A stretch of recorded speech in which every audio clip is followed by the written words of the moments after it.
이 시간에 오늘 우리에게 주신 하나님의 말씀 함께 나누겠습니다. 오늘 나눌 하나님의 말씀은 마태복음 2장 9절에서 11절의 말씀입니다. 우리 함께 읽겠습니다.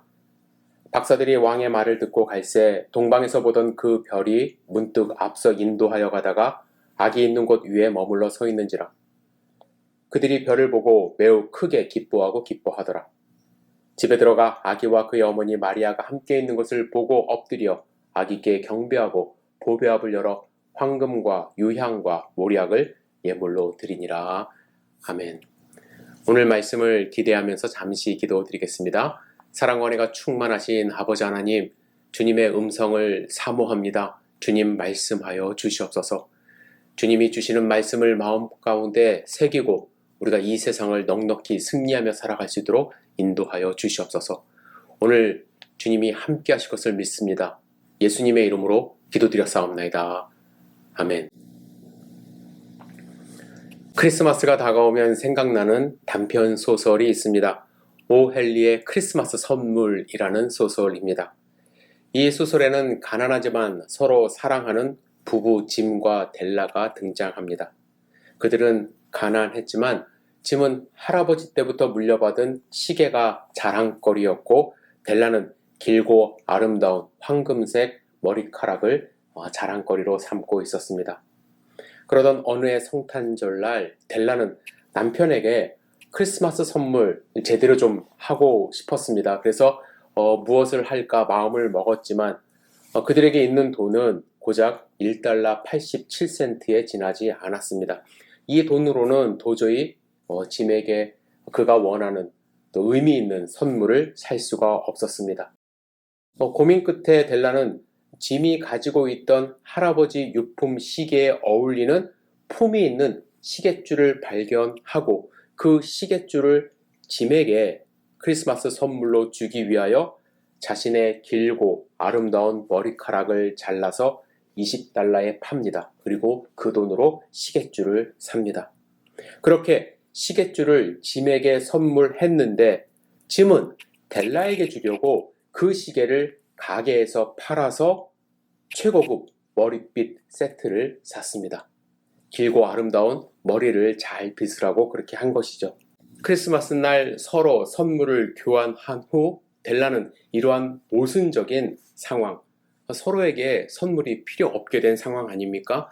이 상황 앞에서 울음을 터뜨렸지만 짐은 델라에게 괜찮다며 달래는 모습으로 그들의 이야기는 마무리됩니다.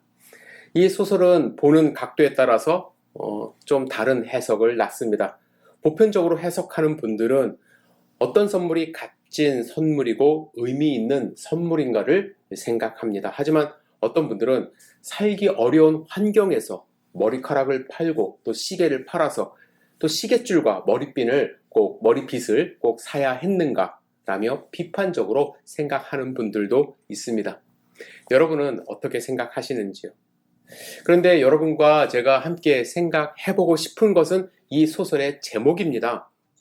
우리말로 이 책은 크리스마스 선물로 번역되었습니다. 하지만 원작의 제목은 조금 다른데 무엇인 줄 아십니까? The Gift of Maggie입니다. 직역하면 동방박사의 선물이죠. 왜 오 헨리는 동방박사의 선물이라고 이 책 제목을 지었을까요? 오 헨리는 마지막 부분에서 이렇게 이야기하며 책을 마무리합니다. 제가 잠깐 읽어드릴게요. 모두가 아는 것처럼 동방박사들은 구유에 누운 아기 예수에게 줄 선물을 가져왔다. 크리스마스에 선물을 주고받는 풍속이 만들어진 것은 그들 때문이다. 그들은 선견 지명이 있었기에 선물을 현명하게 선택했을 것이고 서로 준비한 선물이 같다면 다른 것으로 바꿀 여지도 남겨두었을 것이다. 그러나 나는 서로를 위해 소중히 아끼던 갑오를 팔아버리고만 어느 가난한 철부지 부부의 어리석고도 시답잖은 이야기를 시간 순서대로 어눌하게 써내려갔다. 끝으로 오늘을 살아가는 지혜로운 사람들을 위해 한마디 덧붙이고 싶다.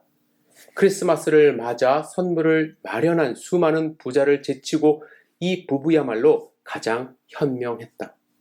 선물을 주고받는 그 수많은 사람 가운데 이 부부 같은 이들이 있다면 어디에 살든 그들 또한 현명한 사람이라고 할 수 있다. 그들이야말로 동방박사이다. 그래서 오헨리는 이 책 제목을 동방박사의 선물이라고 지은 거라고 이야기를 합니다. 오헨리는 동방박사가 현명한 것처럼 그들도 현명했기 때문에 동방박사라고 결론을 맺었습니다. 그런데 이러한 결말, 동방박사의 선물의 의미를 잘 모르는 사람들에게 그들이 어떤 면에서 현명하지라는 의문점을 남기게 됩니다. 오헨리는 그들이 현명했던 정확한 이유는 말하지 않습니다. 그냥 열린 결말로 남겨주었습니다. 그래서 저는 동방박사들이 준비한 선물의 의미를 생각해보며 그들이 현명했던 이유를 함께 생각해보고 또 우리도 현명한 선물을 준비하고자 하는 마음으로 말씀을 드리고자 합니다. 그들이 왜 현명한 선물을 준비했을까요? 무엇보다도 첫 번째로 그들의 선물은 아주 소중한 것이기 때문에 그렇습니다. 아무 것에나 손에 잡히는 것 준비해 갖고 가지 않았습니다. 오늘 말씀의 본문에도 나오듯이 그들이 준비한 것 황금, 몰약, 유향입니다. 황금은 두말할 것 없이 비싼 것입니다. 몰약과 유향도 당시에 아주 값비싼 향신료 그리고 약품이었습니다. 이 약품들 그들은 소중하게 준비를 한 거예요. 오해하지 마세요. 비싼 것이 소중하다고 말씀드리는 것이 아닙니다. 그러나 동방박사들은 왕으로 오신 예수님을 생각하며 예수님에게 합당한 소중한 선물, 그들이 준비할 수 있는 것 중에 가장 소중한 것을 준비했던 것입니다. 두 번째로 그들은 예수님에게 필요하고 예수님에게 어울리는 선물을 준비했기 때문에 현명합니다. 선물은 무조건 비싸다고 다 좋은 것이 아니죠. 물론 받는 사람의 입장에서 비싼 것 받으면 기분은 좋겠죠. 하지만 터무니없이 비싼 선물은 선물이라기보다는 뇌물에 가깝습니다. 최근에 미국 시민권을 가지고 북한 사역을 하는 한 목사님이 대통령 부인에게 핸드백을 건넸고 고가의 핸드백을 건넸고 대통령 부인은 그 핸드백을 받았다는 영상이 공개되어 많은 파장을 낳고 있습니다. 물론 이 핸드백 목사님이 산 것은 아니라고 그럽니다. 한 기자가 이 정도 선물은 가지고 가야 한다고 해서 이제 기자가 준비해서 줬다고 하는데 고가의 핸드백이 문제가 되는 것은 무엇이냐면 사람들은 이것을 단순한 선물로 보지 않기 때문에 그렇습니다. 분명히 어떤 대가를 바라고 선물을 준비하고 건넸을 것이고 어떤 민원 사항을 해결할 의지를 가지고 이 고가의 핸드백을 받았다라고 추측할 수밖에 없기 때문에 사람들은 문제를 삼고 있는 것이죠. 여러분 사실 갓 태어난 아기 예수에게 이런 고가의 선물을 제공하는 것 상식적이지는 않습니다. 하지만 동방박사가 이러한 선물을 준비한 이유가 있었습니다. 그들은 선물을 통해서 예수님이 어떤 분인지를 고백하고자 했던 것입니다. 황금은 왕이신 예수님을 상징하고 몰약은 죽으실 메시아를 상징하고 유향은 거룩한 제사장을 상징합니다. 이런 상징성이 있기 때문에 예수님에게 어울리는 선물이었고 예수님에게 필요한 선물이었습니다. 그래서 그들은 현명한 사람들이라고 이야기할 수 있는 것이죠. 짐과 델라는 어떤 선물을 준비했나요? 무엇보다도 그들에게 가장 소중한 것을 팔아 각각 소중한 것을 마련했습니다. 델라는 평생 길러온 금발을 잘라서 20달러를 받았습니다. 20달러는 현재의 가치로 한 사람은 약 500달러 정도 된다고 합니다. 그는 자신이 마련할 수 있는 최대의 금액을 마련해서 시계줄을 산 것입니다. 남편 짐도 마찬가지입니다. 자기가 가지고 있었던 가장 소중한 할아버지 유품인 시계를 팔았습니다. 그리고 아내에게 가장 필요하다고 생각한 머릿빗을 산 것입니다. 시계줄과 머릿빗은 서로를 빛나게 해줄 수 있는 서로에게 필요한 물건이었습니다. 그들은 최선을 다해 소중하고 각자에게 필요했던 것을 준비한 것입니다. 그래서 서로에게 동방박사가 된 것입니다. 그렇다면 여러분, 이 다가올 성탄절에 우리는 어떠한 선물을 준비해야 할까요?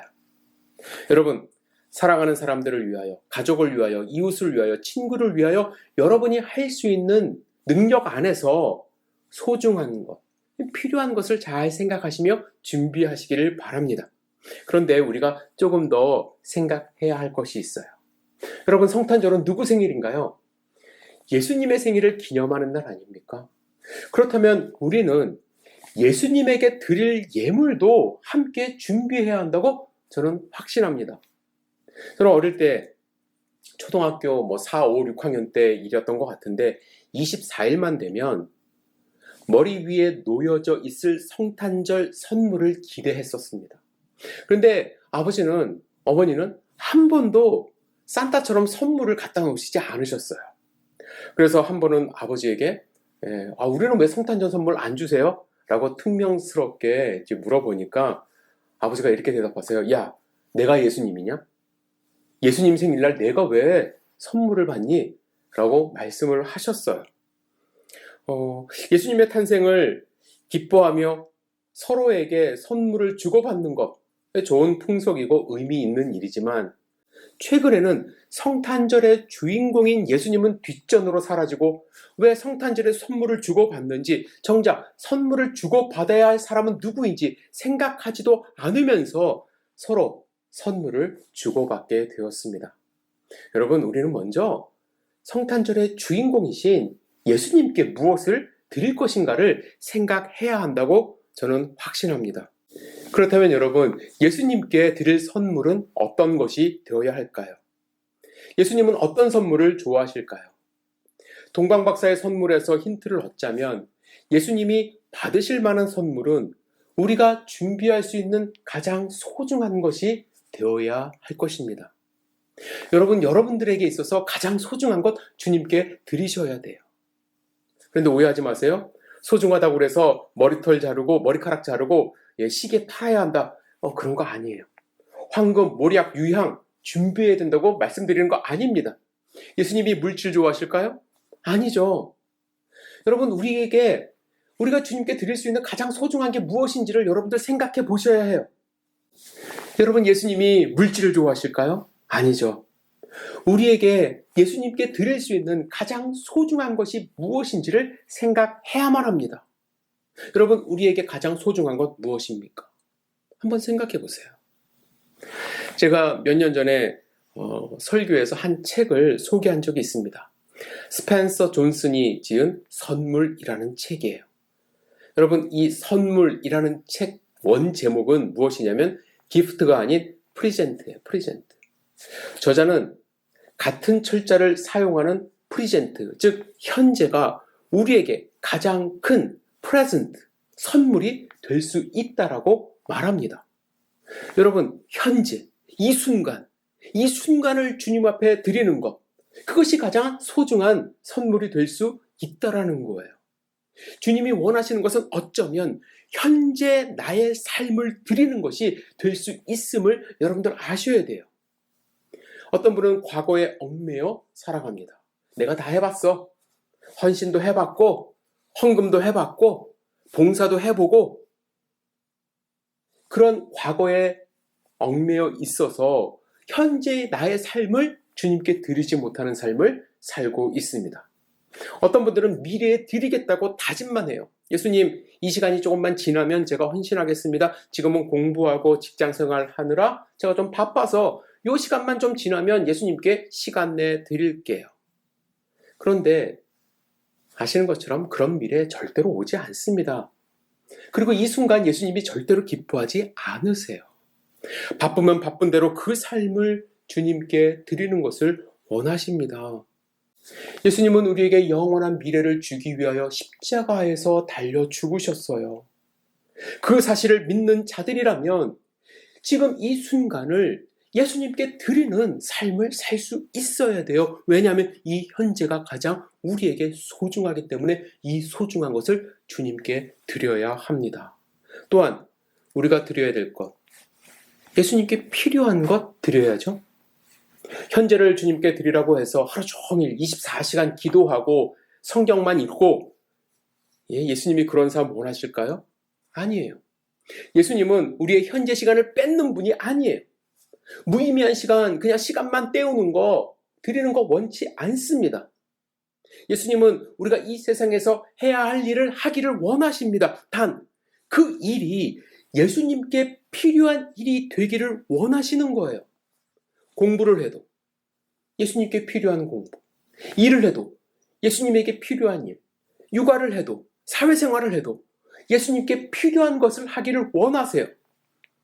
그러면 목사님 신학 공부하라는 이야기예요? 목회하라는 이야기입니까? 아닙니다. 그런 의미가 아니라 하나님이 주신 재능을 가지고 하나님이 주신 품성을 품고서 나의 공부가, 나의 일이, 나의 가정생활이, 나의 사회생활이 하나님 나라 확장에 쓰임받는 그 일이 되기를 원하신다라는 거예요. 그것이 예수님의 필요에 합당한 선물입니다. 다른 사람을 이롭게 하고 다른 사람에게도 기쁨을 나누고 선한 영향력을 주면서 예수님을 믿는 자들은 저렇게 사는구나 라고 믿지 않는 사람들이 생각할 수 있도록, 그러면 예수님이 자연스럽게 어깨가 올라가고 예수님이 기뻐하지 않으실까요?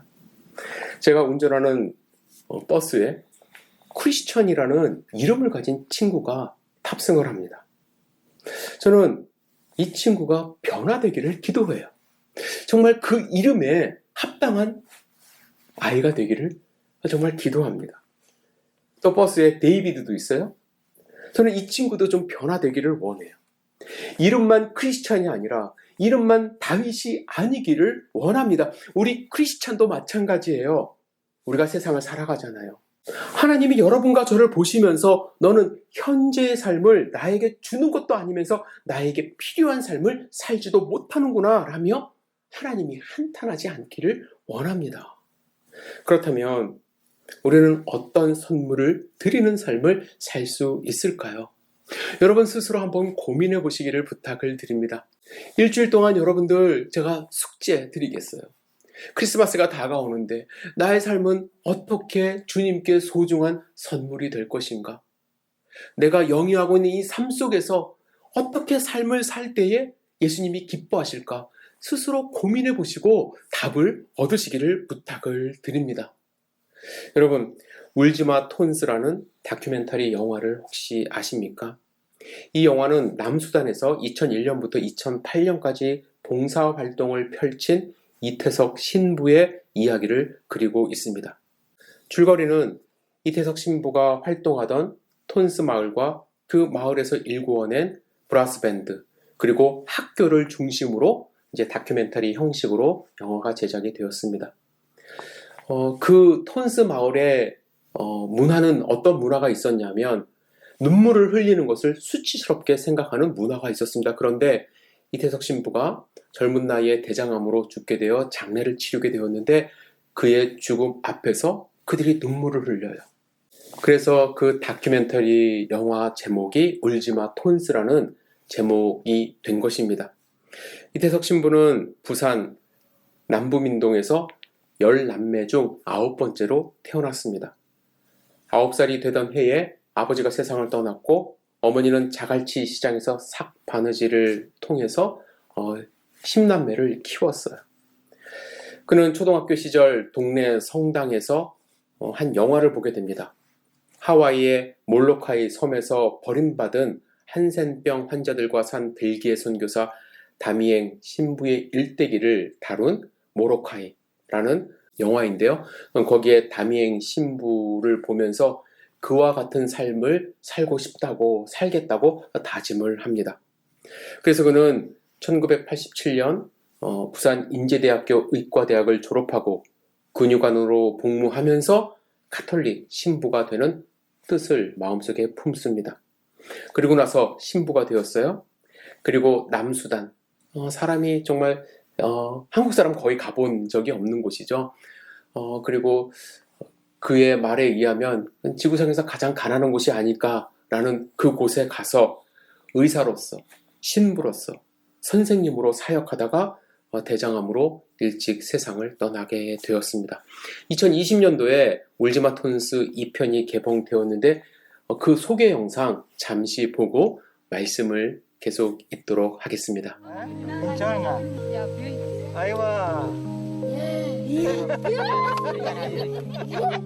처음 왔을 때 느낌은 세상에 이런 곳도 있구나. 정말 제가 생각했던 아주 세상에서 제일 가난한 곳이라 그런 느낌을 받았어요. 그래서 제가 많은 것이 부족해도 뭔가 좀 할 수 있을 것 같은 그런 느낌 때문에 결정을 했어서 그 순간에 여기 와야 되겠다.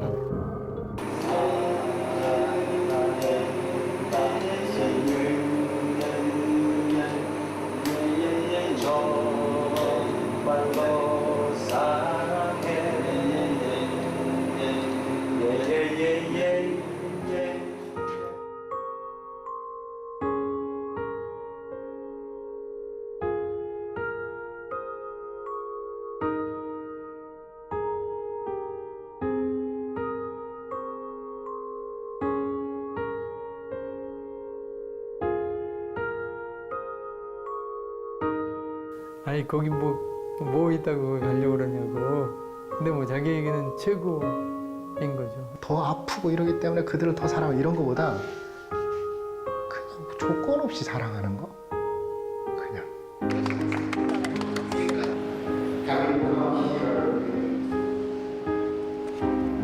좋은 일들이 있을 때, 만약에 신부님이 가셨을 때, 뭐 너무 행복하셨을 것 같아요.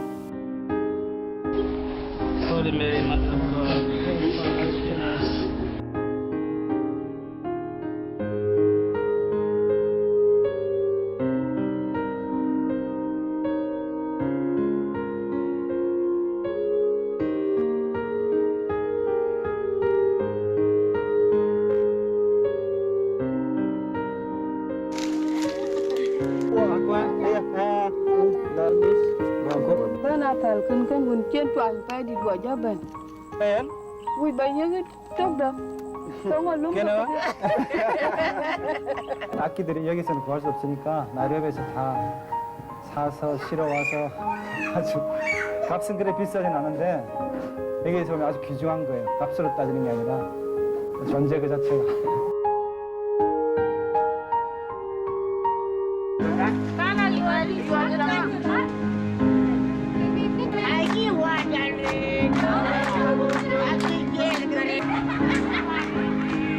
조금만 어떤 관심에 기뻐하고 감사할 줄 아는 그런 모습을 보면서 정말 우리가 이렇게 살아야 되지 않을까.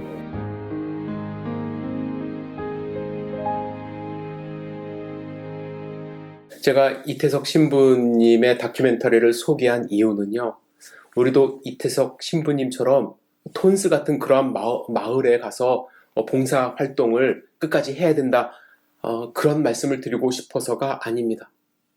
제가 강조하고 싶은 것은요, 이태석 신부님은 늘 현재 나에게 가장 소중한 것을 하나님께 드리는 삶을 살았기 때문에 우리도 좀 본받아야 된다고 생각을 해서 말씀을 드리는 것입니다. 그는 톤스에 필요한 것에 대해서 생각을 했어요. 톤스에 지금 필요한 것이 성당인가 학교인가. 신부로서 어떤 사람은 당연히 성당을 먼저 지어야지. 우리 한국 사람들 교회 짓는 거 좋아하잖아요. 그런 선택에 기로했을 때 주저하지 않고 학교를 선택했습니다. 왜? 예수님이 그것을 원하신다는 생각을 했기 때문에. 그는 하나님이 주신 달란트, 그곳에 다 사용을 했어요. 의사로서, 선생님으로서, 음악 선생님으로서 밴드를 조직하고 사람들에게 기쁨과 희망을 주는 삶을 살았습니다. 짧은 생이 아쉽습니다. 하지만 우리 믿는 사람들이 어떤 삶으로 이 세상을 살 때에 이 세상에, 그리고 무엇보다도 예수님께 선물이 될 수 있는지에 대한 큰 가르침을 주었다고 생각합니다. 여러분들은 어떠한 선물을 예수님께 준비하고 있습니까? 일주일 동안 고민해 보시고 주님이 주신 이 말씀을 마음 가운데 새기시고 우리의 삶이 조금이라도 변화되는 2023년도 성탄절이 되기를 주님의 이름으로 축복합니다. 기도하겠습니다. 전능하신 주님, 오늘 우리에게 주신 말씀을 마음 가운데 새기고 고민하고 생각하고 결단하고 변화된 삶을 살 수 있도록 인도하여 주시옵소서. 예수님이 기뻐하시는 성탄절 선물이 될 수 있도록 주여 인도하여 주시옵소서. 우리의 삶을 주님께서 지켜주시고 보호하여 주시고 인도하실 것을 믿습니다. 예수님의 이름으로 기도드렸사옵나이다. 아멘.